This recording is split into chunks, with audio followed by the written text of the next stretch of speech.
Hello, how are you?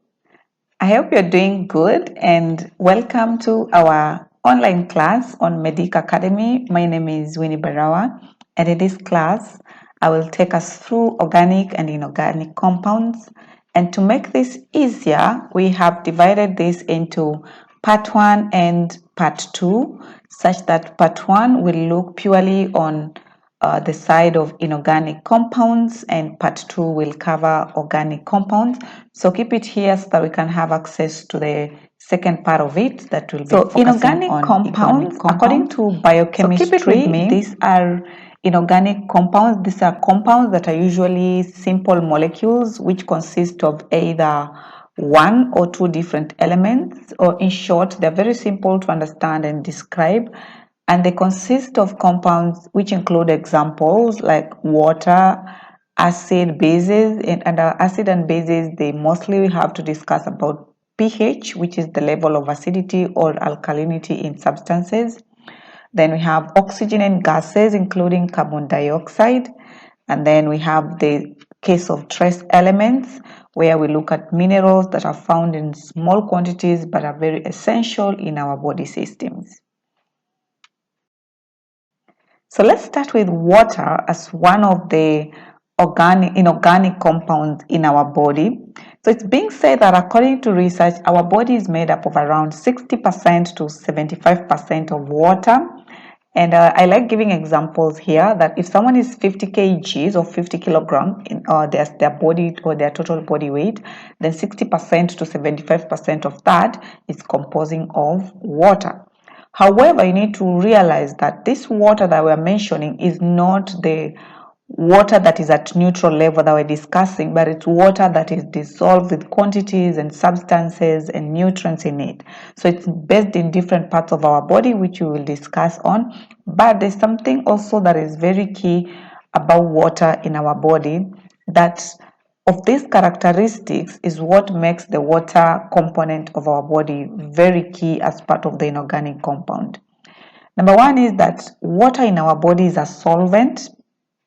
This is one of the characteristics that allows water to dissolve substances and to allow the substances to be transported from one area to another, or from one organ to another in our body system.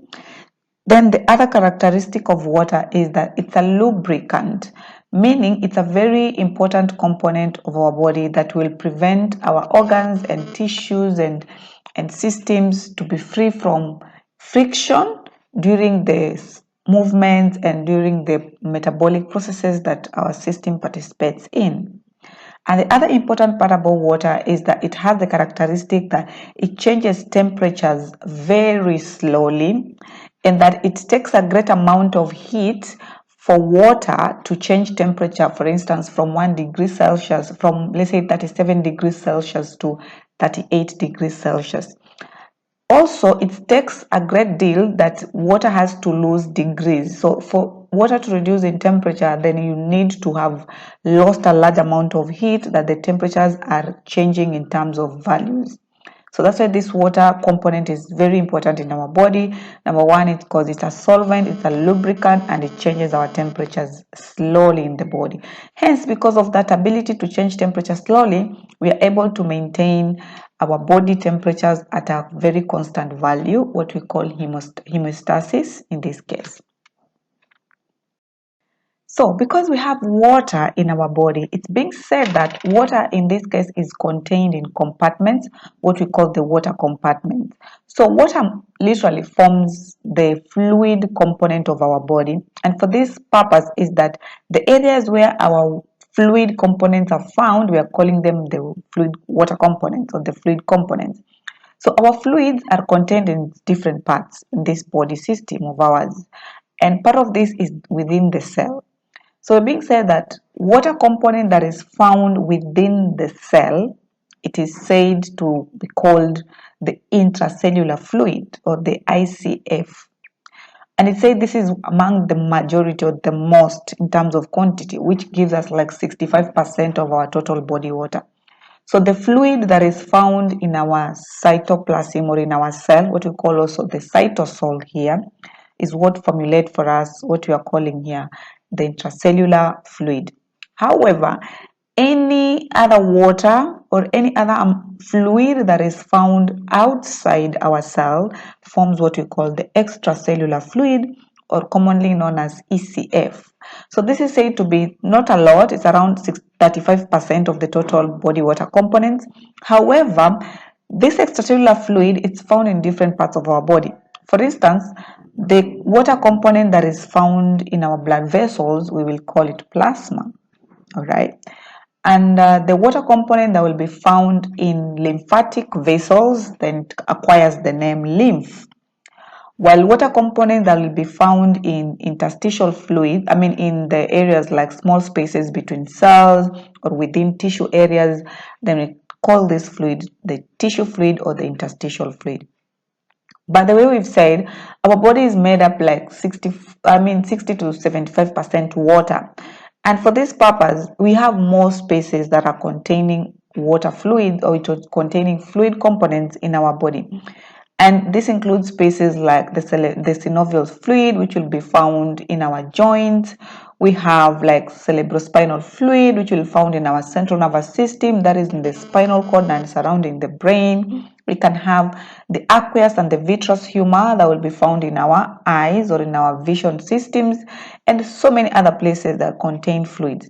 Now, these are specialized fluids because we cannot call it plasma, we can't call it lymph, and you can either call it tissue fluid or interstitial fluid. So for this category, they are specialized fluids, but they are found in specific regions. So the extracellular fluid, they are kind of different from the intracellular, because the intracellular we simply talk about the cytoplasm or the cytosol, but under extracellular fluid, we give the fluids different names based on the compartment where it is found. So if this fluid is found in blood or in the blood system, then it's plasma, that is the water component of blood. If you have found it in the lymphatic system, then you have the lymph or the lymphatic fluid, that is the water component of the lymph or the lymphatic system. And this fluid can exist in so many other places, but it's good you know the name that it might acquire while in that particular area. So having said that, the body has fluid compartment, or the body has water compartments, it's also said that the average adult man or humankind in this case is supposed to have an average of 70 kgs. And this is how the fluids are displayed. So we have the total body fluid volume, which is now is saying it's around 60 to 75 kg, 75%. But now the fluid compartments are divided into two. So this is just a summary that I found somewhere and thought it's wise for us to explore more on. So under this diagram here, we are having this fluid divided into two. So we have the intracellular fluid compartment, and then we have the extracellular fluid compartment. Under the intracellular here, we mean the fluid found within our cells, and the major one here is the cytoplasm. And under the extracellular fluid compartment, the main fluids here are all types of fluids that can be found in different parts of our body. So for example, if it's found within vessels, what we call the intravascular fluid, then the component there will be plasma. However, other fluids can be found outside the vessel or outside blood vessels. This we can call it extravascular fluids. So here you can have the tissue fluids, interstitial fluid. The other side could be the transcellular fluids, that is now any other specialized fluids that we know, in the names of examples like the synovial fluid that we've mentioned before, the cases of vitreous humor, the vitreous fluids and the vitreous and the humors, all this type of fluid that can be found in other places. But the best one that I liked was this diagram here, which was referring to our total body weight volume in the similar percentages that we've discussed before. But the main categories having within us are the intracellular fluid and the extracellular fluid. And the extracellular fluid is the one that has the majority, because here we found the interstitial fluid and we also find the plasma volume. So, and many other examples that we can have.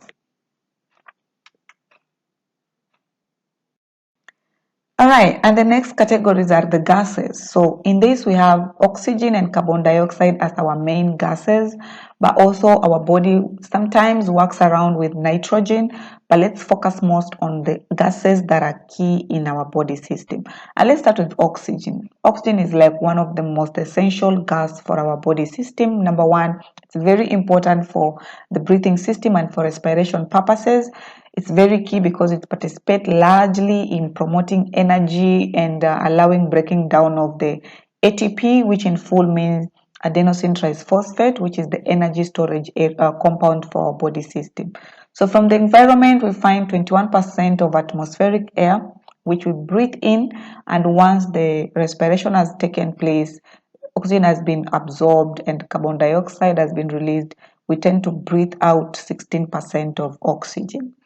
And then the other gas is the carbon dioxide. This one is mostly produced as a waste gas from our body during metabolism and even during expiration.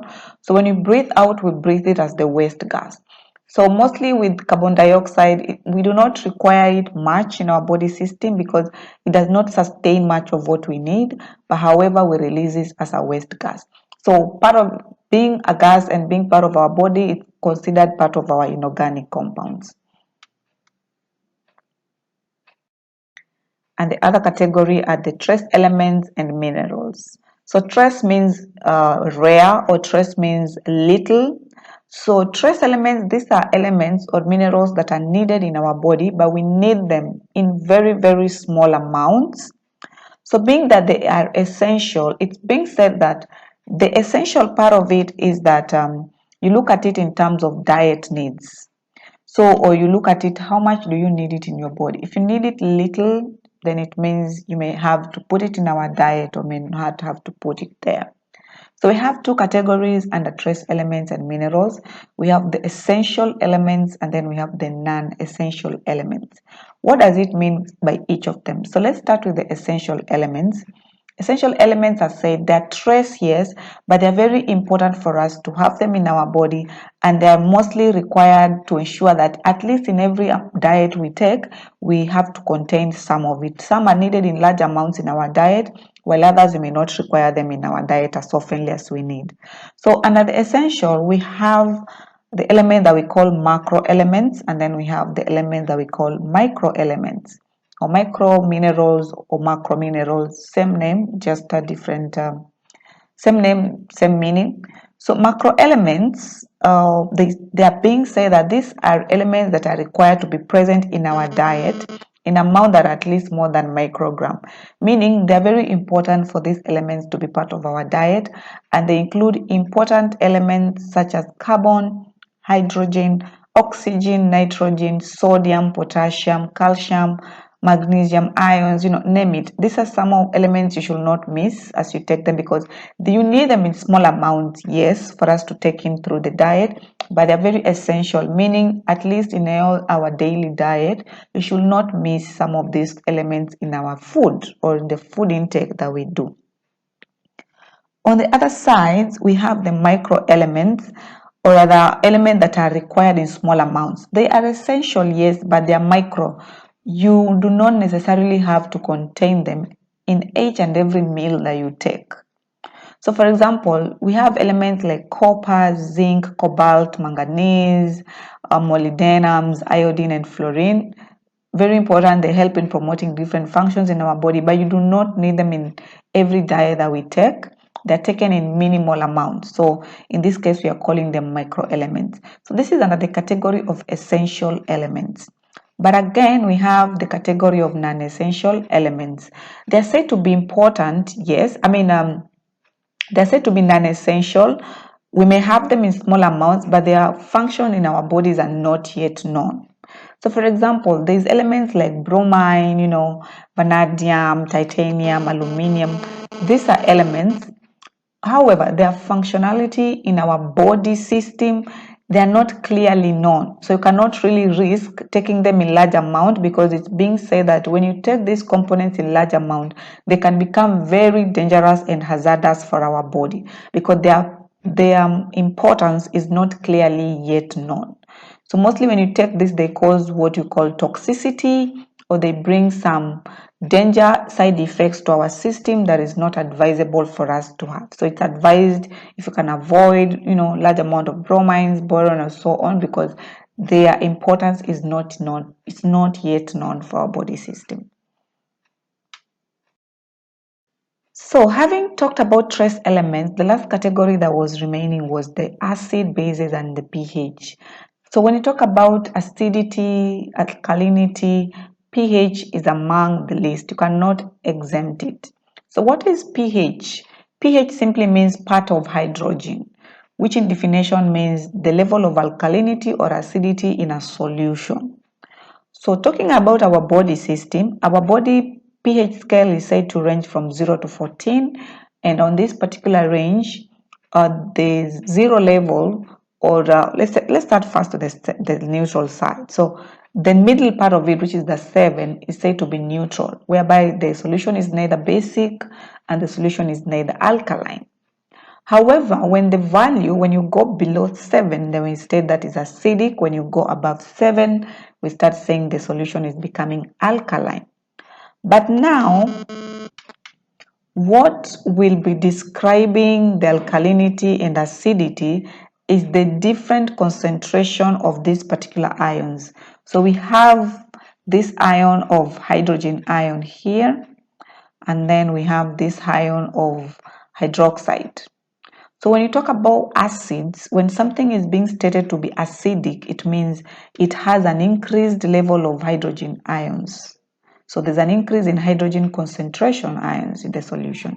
However, when a solution is being described as basic, they are saying that that solution has low hydrogen concentration, but it has an increase in hydroxide ion concentration.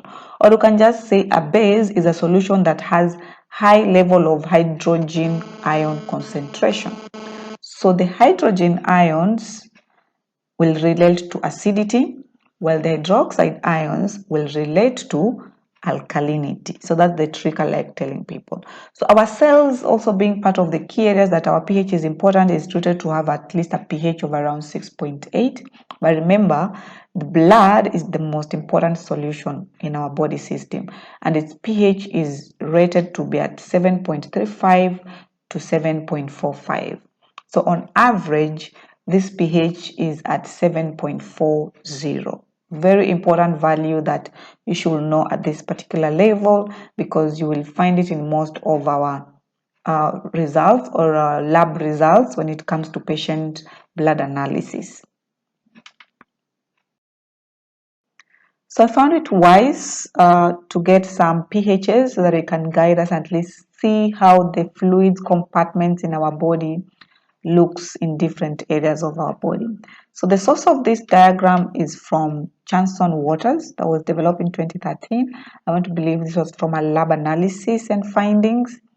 So starting with the gastric acid, which is found in our stomach, the pH is around 1.0. The lysosome containing lytic enzyme in our cell structure has a pH of about 4.5. Granules of our chromaffin cells, having around 5.5. The human skin, which is said to produce also acidic or lactic acid, has a pH which is a bit acidic or slightly acidic with 5.5. Our urine is also slightly acidic, almost going to the neutral level, 6.0. Water at 37 degrees Celsius, 6.8. The cytoplasm or the cytosol, slightly neutral, 7.2. CSF or cerebrospinal fluid is at 7.3. The blood in our body, we've already described this, is at 7.35 to 7.45. The mitochondrial matrix is 7.5, and our pancreatic secretions are at 8.1. So just the way we've said, like our body system has fluids in different areas, and these fluids also have to be described in levels of are they acidic or alkaline, and all these are generated from these particular compartments. So thank you so much. And if you like our content and our channel, and if our class sessions really help you, don't forget to like our channel, share it with your classmates, share it with your department, share it with fellow students or even colleagues.